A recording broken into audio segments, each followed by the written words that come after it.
আসসালামু আলাইকুম ওয়া রাহমাতুল্লাহি ওয়া বারাকাতুহু। নাহমাদুল্লাহ সুবহানাহু ওয়া তাআলা ওয়া নুসাল্লি ওয়া নুসাল্লিমু আলা রাসূলিহিল আমিন ওয়া আলা আলিহি ওয়া আসহাবিহি আজমাইন, আম্মা বা'দ। সম্মানিত দর্শক, পিস টিভিতে আপনাদেরকে স্বাগত। আপনারা দেখছেন দারসুস সুন্নাহ অনুষ্ঠান। আমরা আলোচনা করছি সুন্নাতের আলোকে আত্মশুদ্ধি। এ পর্বে আরো সহজ কিছু ইবাদতের কথা আমরা আলোচনা করব, যেগুলোর ভিতরে অন্যতম হলো হুসনুল খুলুক এবং খিদমতুল খালক। হুসনুল খুলুক, মানুষের সাথে ভালো আচরণ করা, মানুষকে কষ্ট না দেওয়া। কিয়ামতের দিন বান্দার আমলনামায় মানুষের সাথে শোভন আচরণের চেয়ে ভারী আর কোনো আমল রাখা হবে না।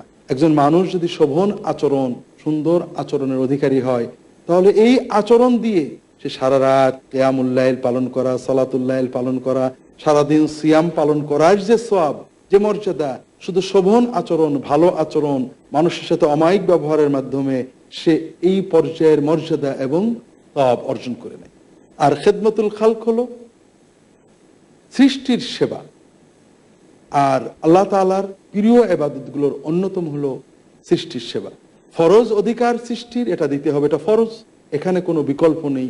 এরপরও নফল ইবাদতগুলোর ভিতরে শ্রেষ্ঠ নফল ইবাদত হলো সৃষ্টির সেবা, যে জন্য আমাদেরকে একটু কষ্ট করতে হয়, শরীরকে খাটাতে হয়, কিন্তু তাতে সওয়াব অনেক বেশি। বিভিন্ন হাদিসে বারবার রাসূলুল্লাহ সাল্লাল্লাহু আলাইহি ওয়াসাল্লাম এ ব্যাপারে আমাদের উৎসাহ দিয়েছেন।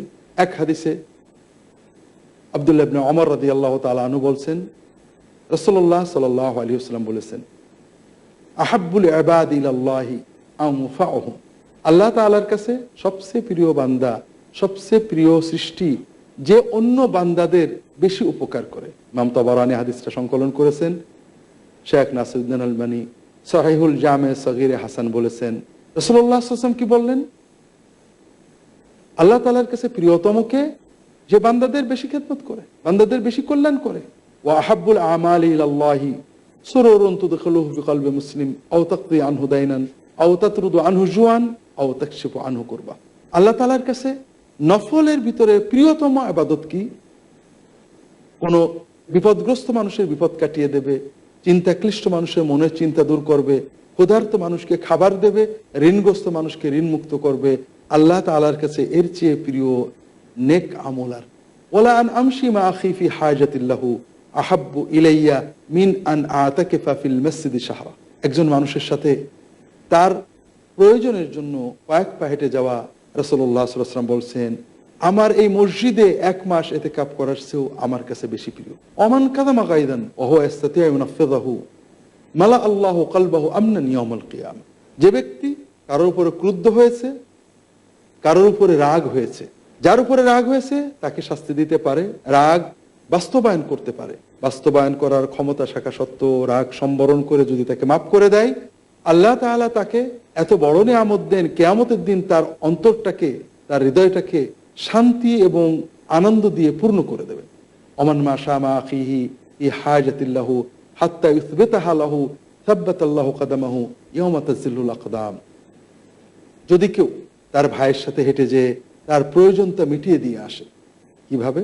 অন্যান্য হাদিসের আলোকে আমরা বুঝি, প্রয়োজন মিটানো, একজন মানুষ ঋণগ্রস্ত, পাওনাদার চাচ্ছে, দিতে পারছে না, একটু সময় দরকার, আপনি বললে সময় দেবে, আপনি একটু বলে দিয়ে আসছেন। অথবা সে পাওনাদার যে নিয়েছে সে দিতে যাচ্ছে না, সামাজিক শক্তি বা অন্য কোনো কারণে সে ফাঁকি দিতে চায়, আপনি বললে দিয়ে দেবে, আপনি বলে তার পাওনাটা পাওয়ার ব্যবস্থা করলেন। হাসপাতালে, থানায়, শিক্ষা প্রতিষ্ঠানে তার অধিকার পেতে, সেবা পেতে আপনি যে তার ব্যবস্থা করে দিলেন, তার প্রয়োজনটা মিটিয়ে দিলেন। রাসূলুল্লাহ সাল্লাল্লাহু আলাইহি ওয়াসাল্লাম বলছেন, কেউ যদি তার ভাইয়ের সাথে যে তার প্রয়োজনটা মিটিয়ে দেয়, সাব্বাতাল্লাহু কদামাহু ইয়াওমা তাজিল্লুল আকদাম, যেদিন সব পা পিছলে যাবে সেই দিন আল্লাহ তাআলা তার পাটা পিছলাতে দেবেন।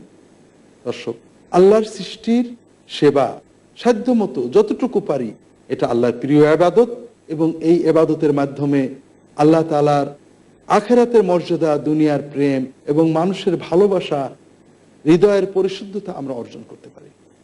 সম্মানিত দর্শক, এভাবে ছোট ছোট নেক আমলগুলোর ভিতরে অন্যতম শ্রেষ্ঠ নেক আমল হলো সৎ সাহচর্য, সাহবাত, মুসাহাবা, মজলিস। আমরা একা আল্লাহ তাআলার পথে চলতে বোঝা মনে করি, মানুষের সামনে আদর্শ লাগে, সহযোগিতা লাগে। খুলিকাল ইনসানু দাঈফান, মানুষ তো দুর্বল, দুর্বল করেই মানুষকে সৃষ্টি করা হয়েছে। কাজেই ভালো মানুষদের সাহচর্যে যাওয়া, ভালো মানুষদের সাথে থাকা, কিছু সময় কাটানো, এটা আমাদেরকে আল্লাহ তাআলার পথে চলতে সাহায্য করে। এ ব্যাপারে আমরা পূর্ববর্তী কোনো পর্বে আল্লাহর জন্য প্রেম এবং পরস্পরের সাক্ষাতের কথা আলোচনা করেছি। আমাদের মনে রাখতে হবে, আমাদের সাহচর্য দরকার হৃদয়কে উদ্ভাসিত করতে, কালিমা মুক্ত করতে। আমাদের সহবত লাগে, সাহচর্য লাগে। প্রথমত আল্লাহর সাথে থাকতে হবে, আল্লাহর জিকির, আল্লাহর কোরআন তেলাওয়াত, আল্লাহর রহমতের অনুভূতি হৃদয়ে জাগরুক রাখতে হবে। দ্বিতীয়ত রাসূলুল্লাহ সাল্লাল্লাহু আলাইহি ওয়াসাল্লামের সাহচর্য নিতে হবে, তার সুন্নাত অধ্যয়নের মাধ্যমে, হাদিস পড়ার মাধ্যমে, সহিহ সিরাত পড়ার মাধ্যমে তারই সাথে থাকতে হবে। সাহাবায়ে কেরামের সাহচর্য পেতে হবে, তাদের সহিহ জীবনী পড়ার মাধ্যমে। আমাদের এই 3 প্রকারের সাহচর্য পাওয়া আমাদের জন্য খুবই সহজ।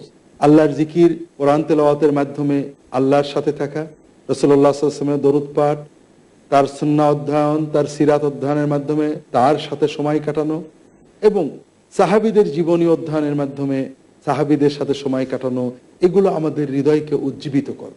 পাশাপাশি আমাদের আশেপাশে যে জীবন্ত মানুষগুলো রয়েছে, এগুলোর মধ্যে ভালো নেককার মানুষ বেছে নিতে হবে। আল্লাহ রাসূল সাল্লাল্লাহু আলাইহি ওয়াসাল্লাম ব্যাপারে উৎসাহ দিয়েছেন। পারিবারিক সাহচর্য আমরা বাধ্য, ভাই, মা, বাবা, স্ত্রী, সন্তান ভালো বা মন্দ হলে তাদের সাথে সময় দিতে হয়।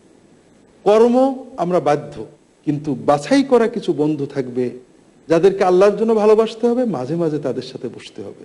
আল্লাহ রাসূল সাল্লাল্লাহু আলাইহি ওয়াসাল্লাম বলছেন, আল মারউ আলা দীনি খালিলিহি ফালইয়ানজুর ইলা মান ইউখালিলু। মানুষ তার বন্ধুর ধর্ম দ্বারাই পরিচিত হবে। কাজে তুমি কার সাথে বন্ধুত্ব করছো এটা ভালো করে দেখে নাও। লা তুসাহিব ইল্লা মুসলিমান মুমিনান তাকিয়ান ওয়া লা ইয়াকুল তাআমাকা ইল্লা তাকি। তুমি বন্ধুত্ব করবে সত্যিকার মুমিনের সাথে, আর তোমার খাদ্য খাবে সত্যিকারের নেককার মানুষের। অর্থাৎ তুমি খাওয়াবে, দাওয়াত করবে, ইকরাম করবে, তুমি বন্ধুত্ব করবে এই ধরনের মানুষদের সাথে। রাসূলুল্লাহ সাল্লাল্লাহু আলাইহি ওয়াসাল্লাম ভালো মানুষদের সাথে থাকা আর খারাপ মানুষদের সাথে থাকার পার্থক্য, ফলাফল কি হাদিস শরীফে সুন্দর করে বুঝিয়েছেন। আল্লাহ রাসূল সাল্লাল্লাহু আলাইহি ওয়াসাল্লাম বলছেন, মাসালুল জালিসিস সালিহি ওয়াল জালিসিস সূহ কামাসালি হামিলি মিসকিন ওয়া নাফিকি কির। যে ব্যক্তি ভালো মানুষের সাথে বসে, নেককার মুত্তাকি মানুষের সাথে বসে থাকে, সঙ্গ দেয়, আর যে ব্যক্তি খারাপ মানুষের সঙ্গ দেয়, এদের উদাহরণ, নমুনা কি? একজন হলো আতর বহন করছে, আরেকজন কর্মকারের হাপড় চালাচ্ছে। আতর বহনকারী, তুমি হয়তো আতর কিনবে, না হলে সে একটু হাদিয়া দেবে, না হলে অন্তত তুমি আতরের খুশবুটা যাবে, এটাও আমাদের ভালো লাগে। 1 মিনিটের জন্য একটু সুন্দর গন্ধ, সুগন্ধ আমাদের অন্তরকে, মনকে উজ্জীবিত করে। তার অর্থ একজন ভালো মানুষের সাহচর্য কোনোভাবেই খারাপ হয় না। আমরা তার কাছ থেকে কিছু নেক আমল শিখব, তার সাহচর্য থেকে নেক আমল করার প্রেরণা, চেতনা লাভ করব, জজবা, আবেগ, আগ্রহ, উদ্দীপনা লাভ করব, অথবা তার নেক আমল দেখে তাকে ভালোবেসে সওয়াব পাবো, অথবা তার থেকে কিছু নসিহত শুনে সওয়াব পাবো, কোনো আমরা উপকার পাবোই পাবো। আর খারাপ বন্ধু, খারাপ সাহচর্য কত ক্ষতি করে।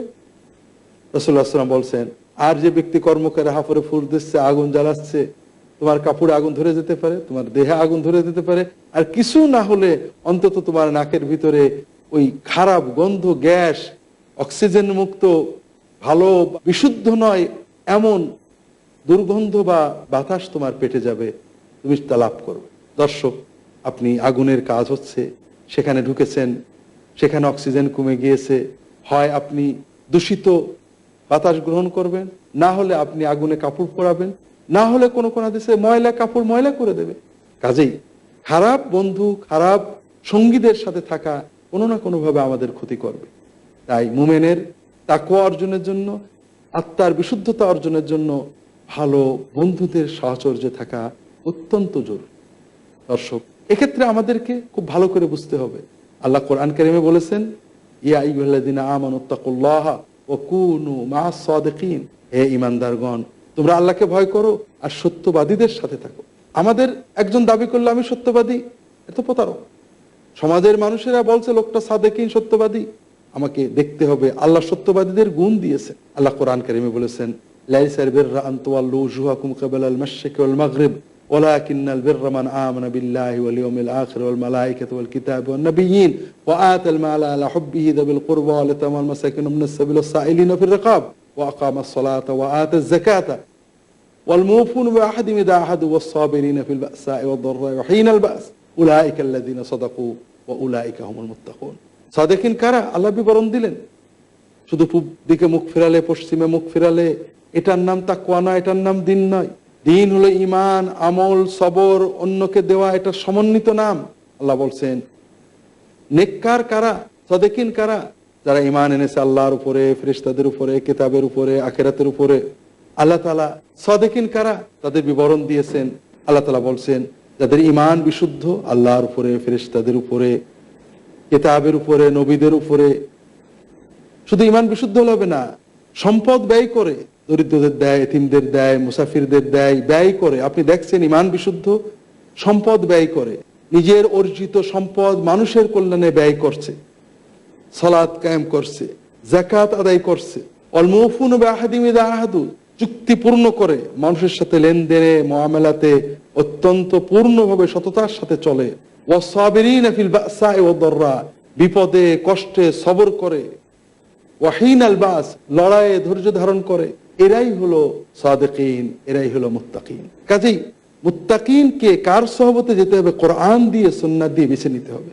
যার ভিতরে তাকওয়া আছে, যার ভিতরে আমরা দেখতে পাচ্ছি মুআমালাত ঠিক আছে, মানুষের লেনদেনে কোনো ত্রুটি করেন না, আল্লাহর হক আদায় করেন, বান্দার হক আদায় করেন, এই ধরনের মানুষদের সমাজে যদি আমরা পাই, তাদের সাথে বন্ধুত্ব গড়ে তুলবো, সপ্তাহে মাসে কিছু সময় তাদের সাথে বসে দিন নিয়ে আলোচনা করব। এক্ষেত্রে আমাদের সচেতন হতে হবে, সাহচর্য যেন ব্যক্তি কেন্দ্রিক না হয়, কোনো দল কেন্দ্রিক না হয়। তাহলে আল্লাহর জন্য সাহচর্যের নামে আমরা দল বা ব্যক্তি কেন্দ্রিক হয়ে যাব।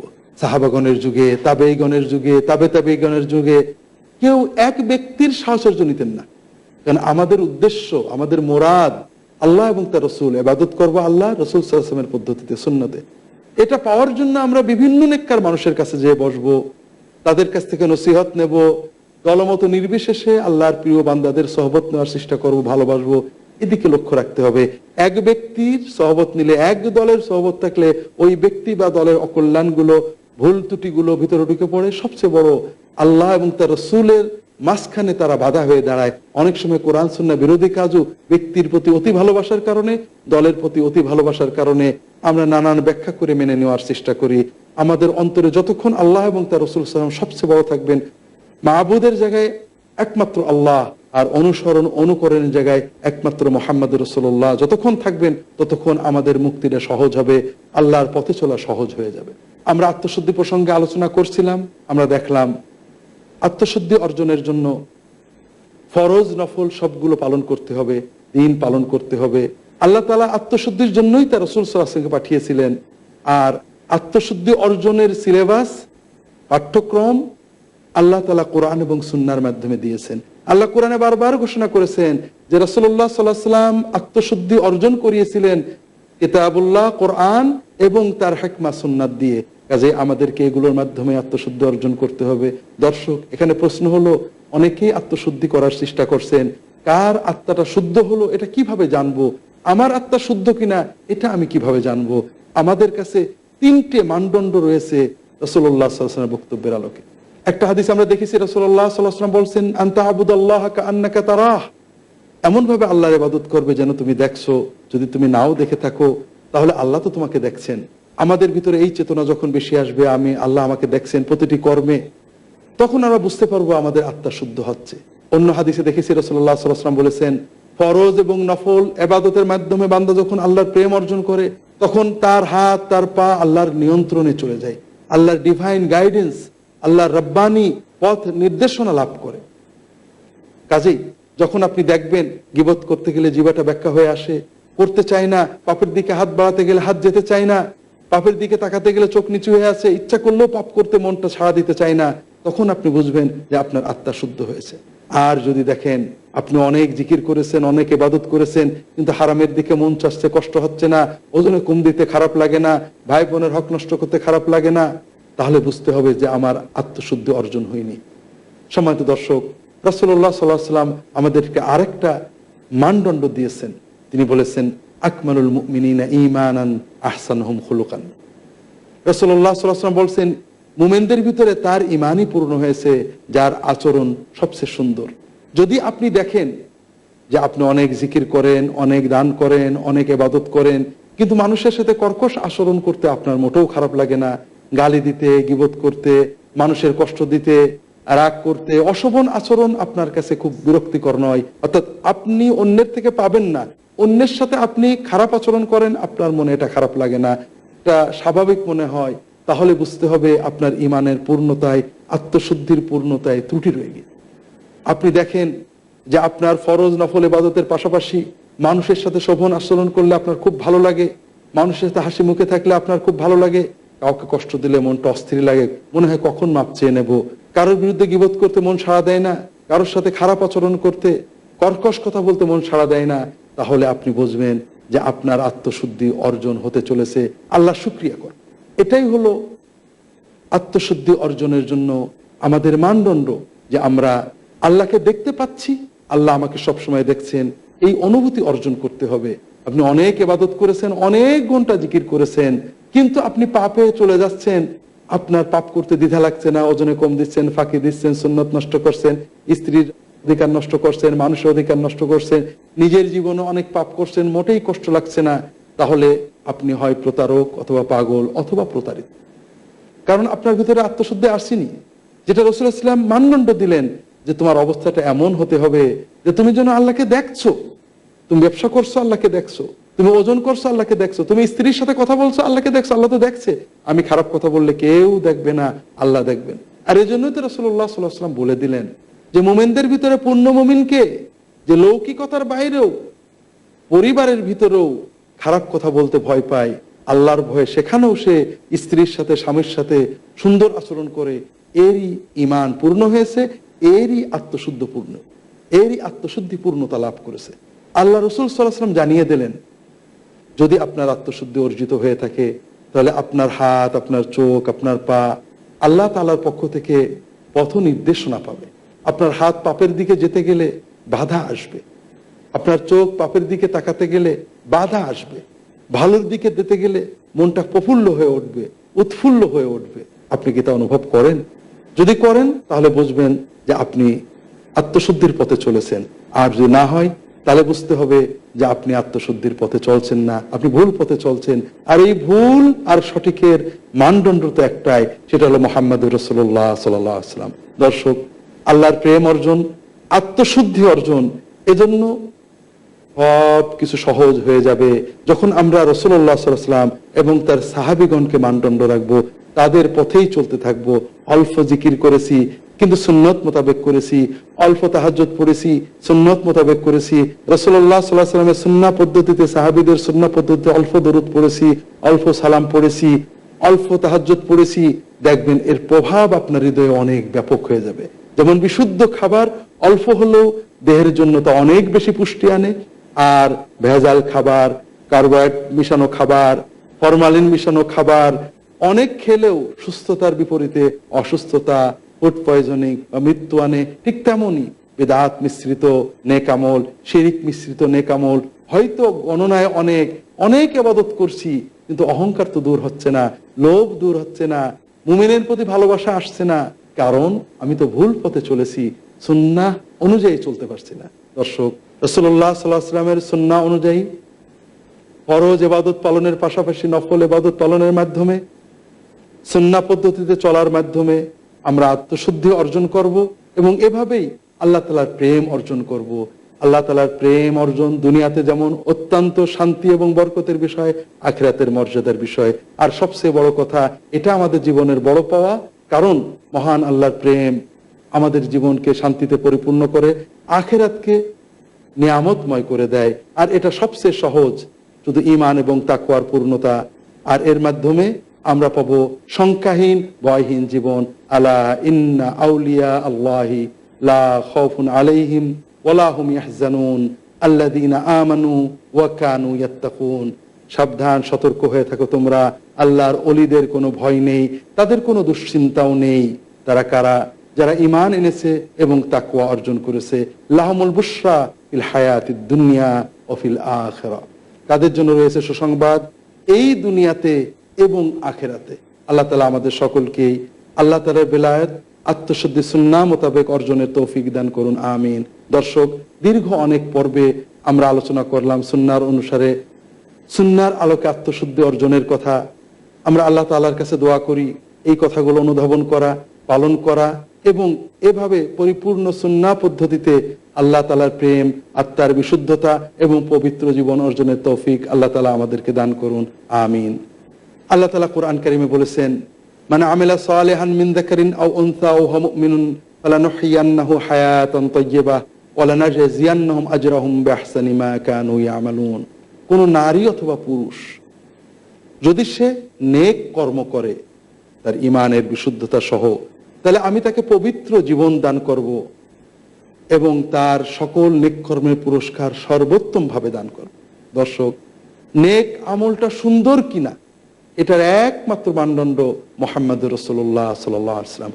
আল্লাহ তাআলা সুন্দর আমল করতে বলেছেন, সংখ্যা বা পরিমাণ নয়, মানে সুন্দর হতে হবে, তাহলেই আত্মশুদ্ধি আমরা অর্জন করতে পারবো। আল্লাহ তাআলা আমাদের সকলকেই বিশুদ্ধ আত্মা, মন, কলব অর্জনের তৌফিক দান করুন। এ পর্বে এখানেই শেষ করছি। ওয়াসাল্লাল্লাহু আলা মুহাম্মাদিন নবিয়্যিল উম্মি ওয়া আলা আলিহি ওয়া আসহাবিহি আজমাইন। আসসালামু আলাইকুম ওয়া রাহমাতুল্লাহি ওয়া বারাকাতুহু।